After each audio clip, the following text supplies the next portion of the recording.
तुलना शिवाजी महाराजांसोबत केलेली आहे। एकीकडे उपमहापौरांच्या दालनामध्ये टिपू सुलतानचा फोटो असणं याचा तीव्र नाराजी महाराष्ट्रामधून व्यक्त केली जात असताना काँग्रेसचे प्रदेशाध्यक्ष मात्र टिपू सुलतानचे गोडवे गाताना पाहिजे।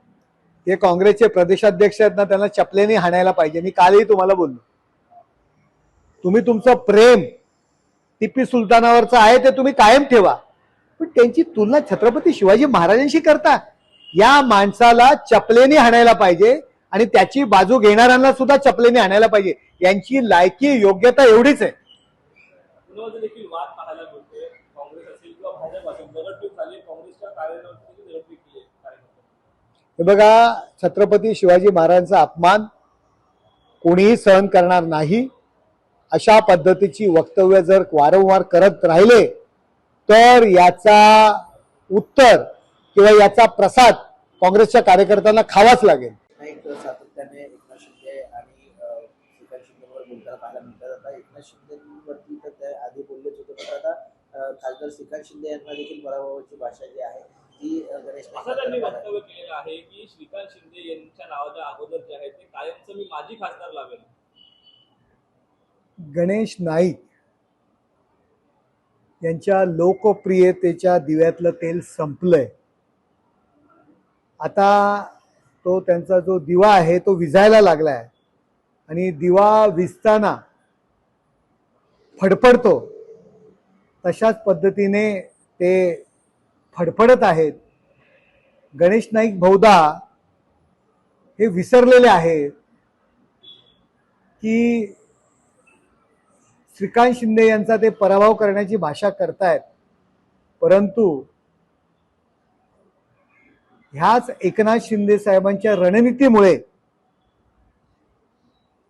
त्यांची स्वतःची दोन्ही मुलं माझी नाव लावतायत, खासदारकीला पडलेत, आमदारकीला पडलेत।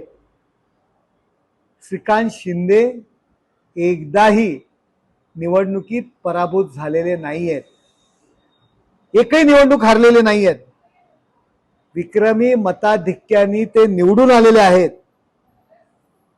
हे 2 वेळा निवडणूक हरून माजी आमदार झालेले आहेत। हे त्यांचा मुलगा माजी खासदार म्हणून त्यांना बोलावं लागतं, हे बहुतेक विसरलेले आहेत।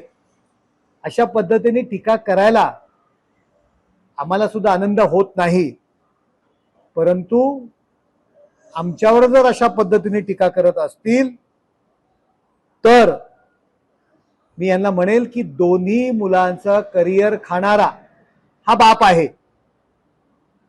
मुलाच्या आमदारकीच्या जागेवरती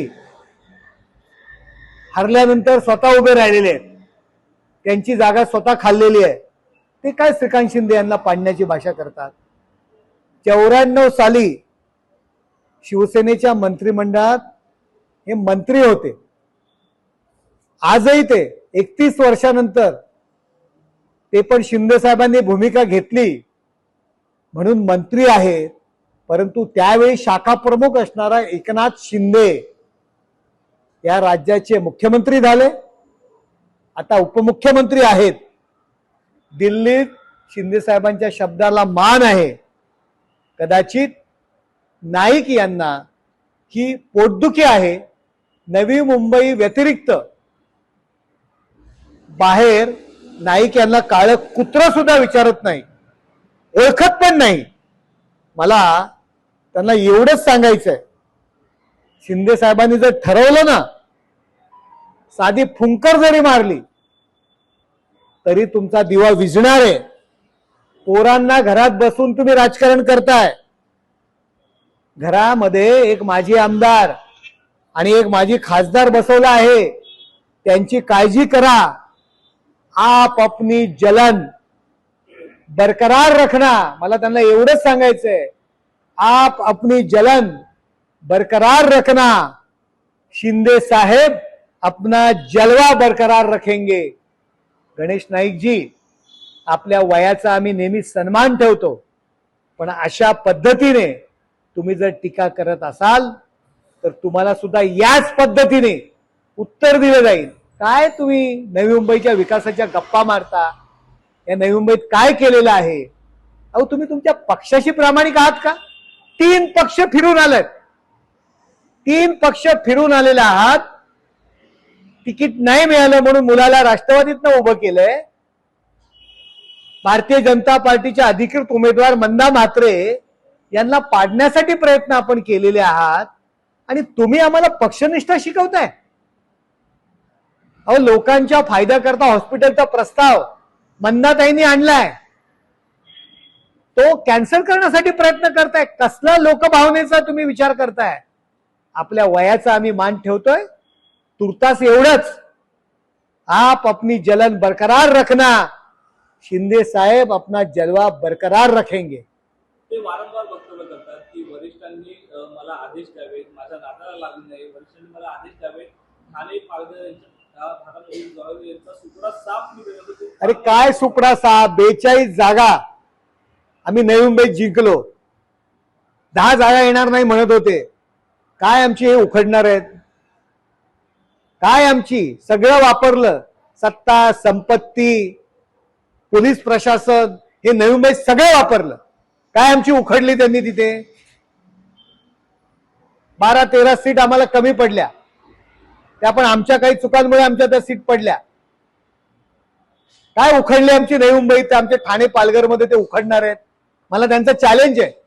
मी मागे सुद्धा त्यांना पक्षाच्या महाराष्ट्र प्रदेश अध्यक्षांना म्हटलेलं आहे की त्यांना परवानगी द्या. कशाला त्यांना घरी गप्पा बसवतात, कुऱ्हाड्यात कोंबडा बसवतात? त्याप्रमाणे या आमच्या विरुद्ध लढा. हॉस्पिटल भूखंड मागितले पण दिले गेले नाही. काही दलालांनी ते बिल्डरांच्या खिशात घातले. मला या गोष्टीची लाज वाटते. ज्या मंत्रिमंडळामध्ये मी आहे त्या मंत्रिमंडळातील नगरविकास खात्याच्या लोकांना अशा प्रकारचं कर्मदारिद्र्य केलं असं देखील त्यांनी म्हटलंय. यांनी हॉस्पिटलच्या भूखंडाविषयी चर्चाच करू नये. आत्ता या महासभेमध्ये एका नगरसेवकाची माझ्या माहितीनुसार खोटी सही केली असं त्या नगरसेवकाचं म्हणणं आहे आणि महापालिकेमध्ये महासभेमध्ये प्रस्ताव आणलाय. मंदाताई म्हात्रे भारतीय जनता पार्टी पक्षाचे आमदार आहेत,